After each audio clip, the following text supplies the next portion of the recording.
За сайн байцгаана уу? Та бүхэнд энэ өдрийн мэндийг хүргэе. Бид өнөөдөр нэгэн сайхан ээжийг баярлуулах гад төрсөн өдрөөр нь гинтийн бэлэг барих гад ажил дээр нь хүрэлцэн ирсэн байна. За тэгээд бүгдээрээ хамтдаа орж баярлуулцгаая.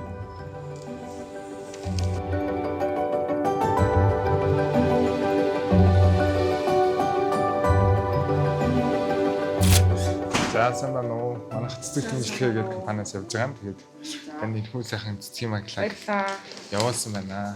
За ямар өдөр болоод яагаад танд цэцэг хүрээд Төрсөн өдөр болж байгаа. За хинээс явуулсан гэж бодож байна. Харин сайн мэдэхгүй л. Дүүнээс л болоо. Тий. За тэгвэл бас гинтийн бэлгийн дуусааг байгаа. Мэдлэгийн үг байгаа. Мэдлэгийн үгийн танд уншаад өгье. За ингэсэн байна.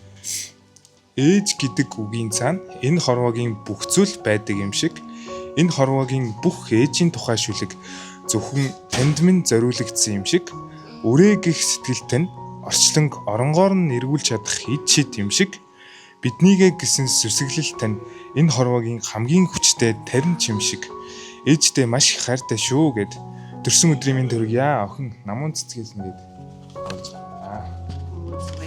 Ингээ хайртай шүү. За хүндээ хандаж та маш их баярлаа. Гинтийн байлаа шүү. Ээж нь хайртай шүү гэж хэлье. Тэгээд өө жоохон сандраад байна. Тий, бодоогүй өстэй гинтийн байлаа. Маш их баярлалаа. Ээж бүр яг ойлгож байна. За та бүхэн ч гэсэн амжилтын өдрөө амжилт хүсье. Баярлалаа.